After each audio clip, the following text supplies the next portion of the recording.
வேதவசனங்கள் ஆவியாயும் ஜீவனாயும் இருப்பதால் மகாபரிசுத்தமான விசுவாசத்தின் மீது உங்களை உறுதிப்படுத்திக் கொண்டு ஆவிக்குள் ஜெபிக்கும் போது அவர் சித்தத்தின்படி கேட்டு பெற்றுக்கொள்வோம் என்று விசுவாசிப்போம். இன்றைய தியானத்தின் தலைப்பு ஆவியானவரின் தாலந்துகள். வாசிக்கப்படும் வேதவசனங்கள்.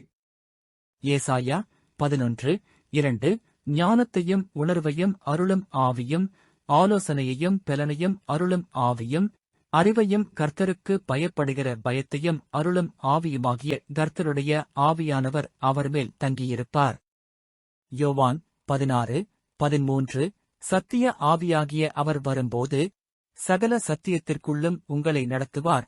அவர் தம்முடைய சுயமாய் பேசாமல் தாம் கேள்விப்பட்டவைகள் யாவையும் சொல்லி வரப்போகிற காரியங்களை உங்களுக்கு அறிவிப்பார். ரோமர் 8:11 அன்றியும் இயேசுவை மரித்தோரிலிருந்து எழுப்பினவருடைய ஆவி உங்களில் வாசமாயிருந்தால், கிறிஸ்துவை மரித்தோரிலிருந்து எழுப்பினவர் உங்களில் வாசமாயிருக்கிற தம்முடைய ஆவியினாலே சாவுக்கேதுவான உங்கள் சரீரங்களையும் உயிர்ப்பிப்பார்.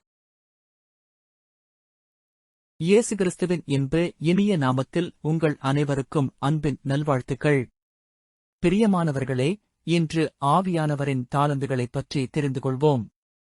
ஏசாயா 11ஆம் அதிகாரம் 2ஆம் வசனத்தில் ஆவியானவர் ஞானத்தை கொடுப்பவர், எதையும் புரிந்து கொள்ளும்படி அருள் தருவார், ஆலோசனை தருவார், பெலன் கொடுப்பவர், அறிவை அருளுவர், கர்த்தருக்கு பயப்படுகிற பயத்தையும் கொடுப்பவர்.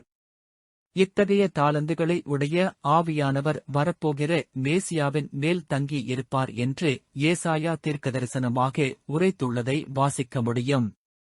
கர்த்தருடைய ஆவி என் மேலிருக்கிறார் என்று இயேசு சொல்லித்தான் தன்னுடைய ஊழியத்தை ஆரம்பிக்கிறார் என்பதை லுக்கா 4ஆம் அதிகாரம் 8ஆம் வசனத்தில் வாசிக்கலாம்.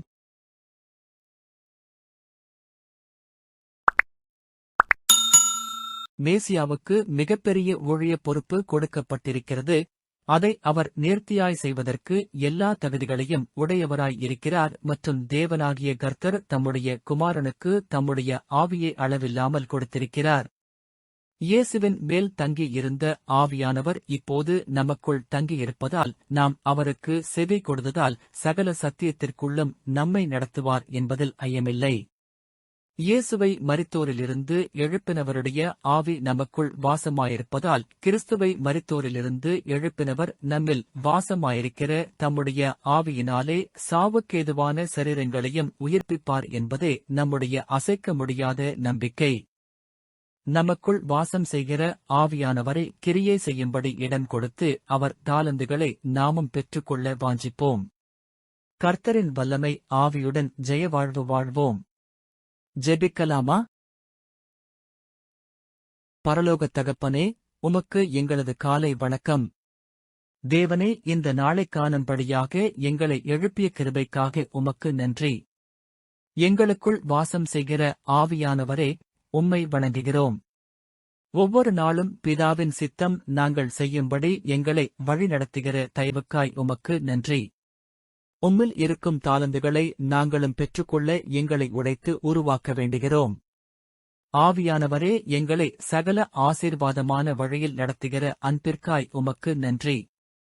தகப்பனே, சத்திய ஆவியாகிய தேற்றரவாளனை என்றென்றைக்கும் எங்களோடு இருக்கும்படி எங்களுக்கு தந்தருளியது உமக்கே சகல துதிகன மகிமை செலுத்தி இயேசு கிறிஸ்துவின் நாமத்தில் ஜெபிக்கிறோம் பிதாவே.